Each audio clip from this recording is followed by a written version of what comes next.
Hello and welcome back to the Lore Raider. Metroid Prime 4 will happen eventually. That much is a fact. And whilst I and many others would love for this game to take place further along the timeline, for now it seems most likely it'll take place after Metroid Prime Federation Force. But before Metroid 2, Return of Samus, or Samus Returns, whichever one is your favorite. Which means either late 2026 or early 2027 of the cosmic calendar. And the Metroid galaxy is anything if not fast. Threats come and go in a matter of a few short in-game years. So that raises the question, what is the state of the galaxy in the Prime 4 era?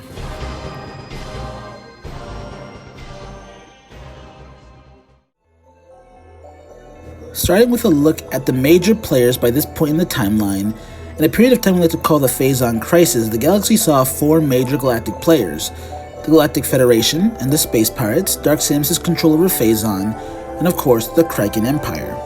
However, as the Phazon Crisis was on its way out, the Metroid universe found its power dynamics shifting.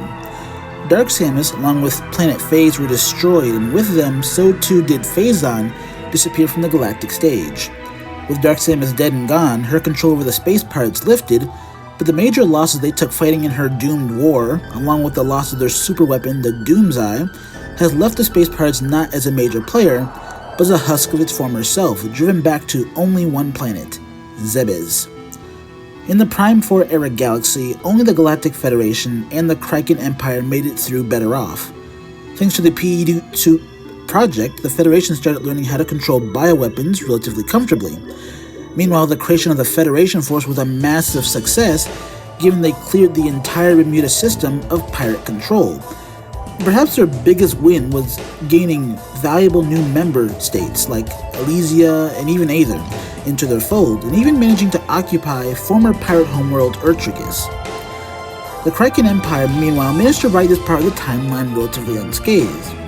Sure, they dedicated a single bounty hunter in Trace to try to find the ultimate power, which ultimately failed, but the Empire was no doubt pleased by the continued decline of the Space Pirates, who are just one more faction standing in the way of galactic conquest.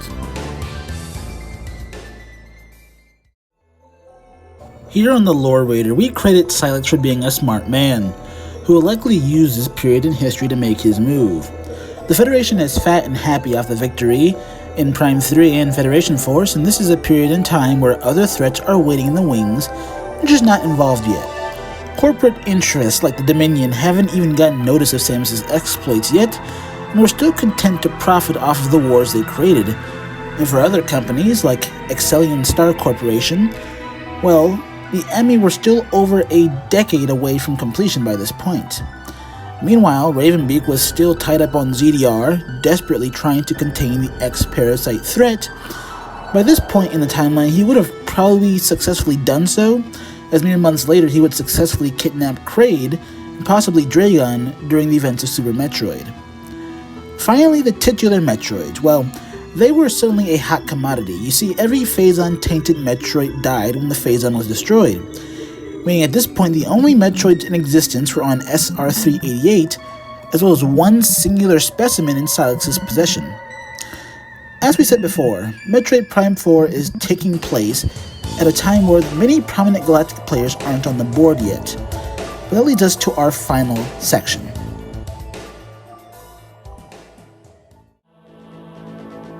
A time period in history isn't always just made up of the factions, but also the notable individuals of the day. At this point in history, Ridley would have been licking his wounds, having been defeated in Prime 3. Having now become Proteus Ridley, he would have regrouped with Mother Brain in preparation for the operation to SR-388 in an attempt to restart their Metroid cloning program. Meanwhile, at the same time, Drugat the Space Pirate and his crew would have been attacked by the Metroids, but it inspired him to begin what would be called the Megaroid Project. Adam Malkovich would still be safely within the Federation military, still commanding his platoon. Meanwhile, his colleague and superior, Admiral Dane, likely would have been still celebrating his victory, as he was the ranking officer who oversaw the Phazon Crisis. Joey Apranica, the future protege of Samus, would have been 6-year-old by now and would have been traveling with his father Rand Apranica to see the horrors of war across the galaxy. Rand, for his part, would also have still been training with his good buddy, Knight.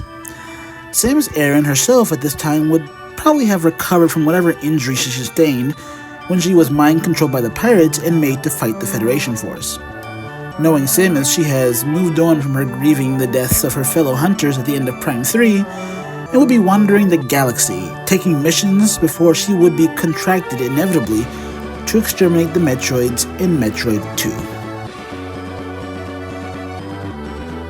So, what was the state of the galaxy in the Metroid Prime 4 era? One of change. The Phazon were gone, the space pirates were on their way out, and the Galactic Federation's supremacy over the galaxy had been cemented.